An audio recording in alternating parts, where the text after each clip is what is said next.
Hello, my friends. I know everyone wants a werewolf story, but today there will be a story about vampires. Be sure to subscribe to my channel. I didn't hear Michael at first. The noise of the mower filled my head like a swarm of angry wasps, drowning everything else out. I was finishing off the last strip of grass, closest to my neighbor's wall, being as quick as I could. The last hint of light was bleeding out of the sky, and I wanted to get back inside as soon as I could. Beer in front of the TV was calling. But when I reached the far end of the garden and cut the power, I heard a voice behind me. Paul. I jumped slightly. You know when you're so caught up in your own head you forget your surroundings? My wife is back from holiday tomorrow. She's been off in Spain with a couple of her friends for the past week, and I'd been thinking about my plan to meet her at the airport. Timings, when I'd need to leave, all that. I was in my own little bubble. The voice floating over from my neighbor's garden punctured through it. I turned from the mower and stared over the low wall into the garden next to mine. I couldn't see anything at first. The sky was mostly dark overhead, and the only light spilling into the gardens came from a single street lamp on the road behind my house. It did little to shift the shadows. Over here, I shifted my gaze and finally saw him, Michael, my new next-door neighbor. I'm pretty bad at guessing kids' ages, but I reckon he has to be around 10.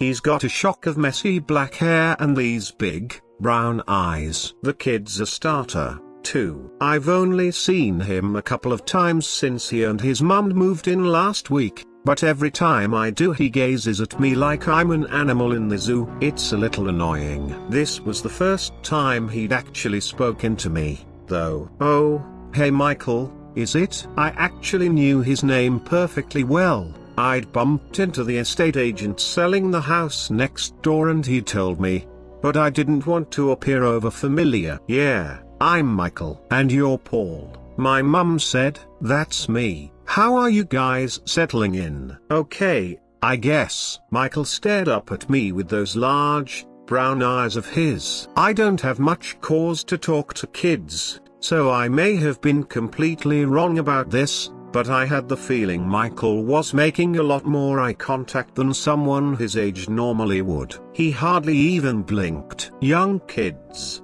at least in my limited experience, tend to be all over the place, little bags of energy. But Michael was the exact opposite. It's probably close to his bedtime, I found myself thinking. And then, off the back of that, you want to be glad he's not bouncing off the walls. If he was one of those kids, you'd never get any peace. Amazingly, considering they were still in the early moving stage, I'd barely heard a peep out of Michael and his mother. I'd been expecting to hear the sound of furniture shifting and boxes being lugged around all week, but I hadn't. They'd hardly made any noise at all. I'd hardly seen them at all, for that matter. They'd arrived late one evening the previous week, and I'd caught a glimpse of them from the window of my study, but that was pretty much it. I remember Michael's mum as a tall, attractive woman who looked a little older than me, but I hardly even got a proper look at her face. And this conversation with Michael was the first interaction I'd had with either of them. I'll go round at some point when Beth's back home, I thought now, folding down the mower's handle. Then we can introduce ourselves properly. So, Michael, I said, picking up the mower and carrying it back along with the garden. What are you and your mum up to this evening? I'm guessing it must be close to your bedtime soon. Nah, nowhere near, he said. I chuckled. Okay, well my bedtime's pretty early, so I'm going to head in and catch a bit of TV, I reckon. I'll see you around. Yeah? I reached the little wooden storage area at the end of the garden and slotted the mower underneath. I was on my way to the back door when Michael's voice stopped me. Paul, what's up, mate?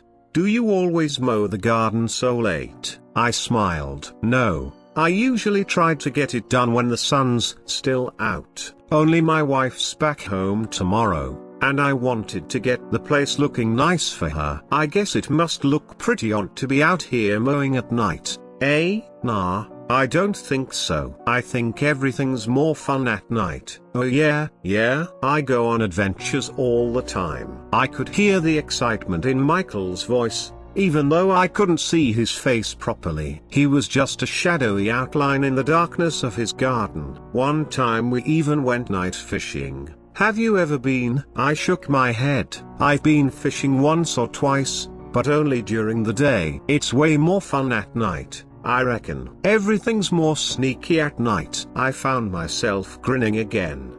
Despite my urge to go back inside, the kid was sort of entertaining. Well, maybe you and your mum can show me and my wife sometimes. Sounds like you guys are way more exciting than we are. I turned once more to the back door. This time I was actually holding the handle when Michael's voice stopped me. Paul? Yes, buddy? Paul, do you have anything to drink? Like juice? Or anything? I hesitated. I'm not sure. I don't think do you mind if I have a glass real quick? Mum's still sleeping, and she's been super tired this week. I don't want to wake her. I paused with my hand on the door. If Beth had been in, I probably would have said yes straight away, likely without even thinking about it. But standing there in the dark garden, I was suddenly aware that it might look a bit odd if I invited a 10-year-old kid into my house, even if he was my next-door neighbor, and I doubted his mum would like the idea all that much. Do you not have anything to drink at your place, mate? My hand was still on the door, but I hadn't turned the handle yet. I stayed in the same position, my mind whirring with excuses, and when I heard a voice directly behind me, I almost jumped out of my skin. No, we don't have anything. I spun around and found Michael standing about a foot away from me, staring up at me with those large, brown eyes of his. The kid must have clambered over the garden wall while my back was turned. Must have done it without making a sound.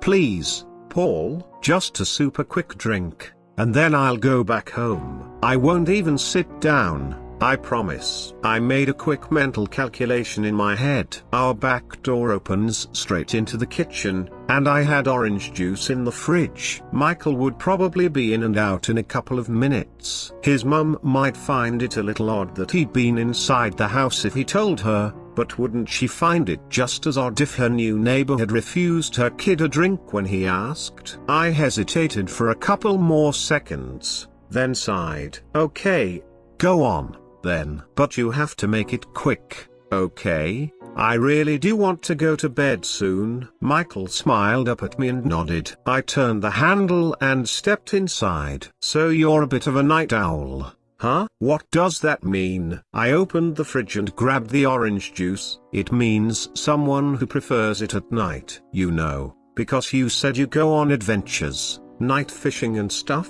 I moved to the drying rack by the sink and grabbed a glass. Oh, yeah, I'm definitely a night owl. I started pouring juice into the glass. Man, not me. Or at least I wasn't when I was your age. I used to be scared of the dark. You'll get used to it. I said you get used to it once you spend enough time in it, right? I turned and handed the glass of orange juice to Michael. He took it from me and smiled. He moved the glass towards his mouth, then paused, watching me over the rim. You know, my mum doesn't like me doing this anymore. Doing what? Going into houses with strangers. Not after last time. I stared down at the kid.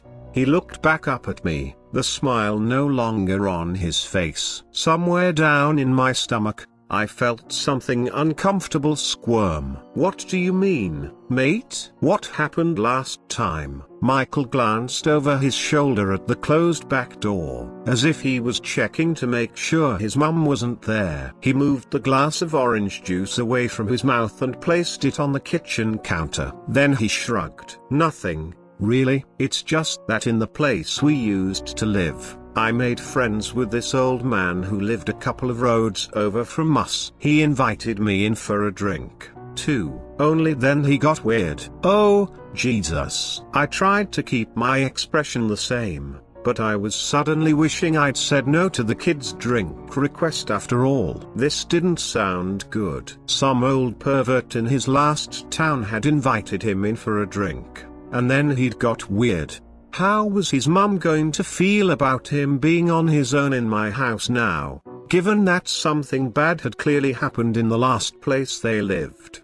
He got weird.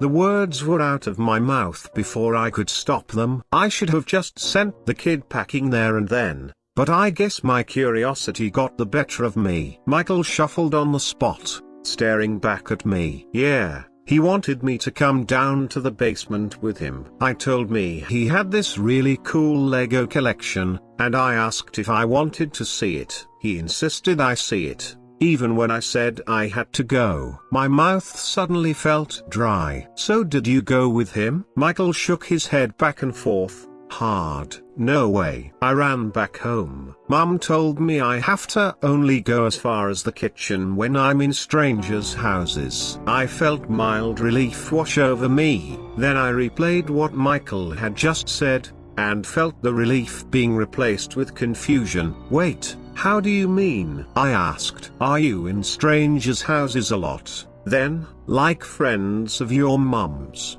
and stuff? Michael opened his mouth, then closed it again. He turned and moved his hand back to the glass of orange juice on the kitchen side. But instead of picking it up, he only prodded it with his finger, sliding it over the surface. When he looked back at me, he carried on speaking as if he hadn't heard my question. Mum was really angry when she found out about the man. She made me promise I'd never, ever go back there. Did she tell anyone about what that man said to you? I mean, no way. Michael looked away from me again. There was a slight smile on his face, like he was in on some joke I wouldn't understand. She did something way better than that. Oh yeah? What did she do? She made him disappear. I had my mouth open to ask another question when I realized what Michael had just said. The next thought I had was that I must have misheard him. What did you say? I said she made him disappear. I told you, the night's the best time to hunt. Michael fixed me with those brown eyes of his. Only right then they looked darker than brown, almost black. I tried to find words, but I was at a loss. Michael smiled up at me. It's funny, he said after a moment. People think Mum won't come in unless she's invited, but they've got the rules all wrong. As long as one of us has already been invited, then it's fine. She can come back with me anytime she wants. The kid smiled at me once more. Don't worry, Paul. I'll tell her you were nice to me. Make sure she goes easy on you when you meet her. Thanks for the juice. He turned away and pulled the back door open. I found my eyes wandering over to the glass of orange juice, my mind vaguely aware that he hadn't touched a drop of it. But when Michael spoke one more time, I turned back to him. He was framed in the open doorway, half lost in the night. It'll take some getting used to, he said, but you won't be scared of the dark much longer. Before I had a chance to reply, he'd melted into the shadows.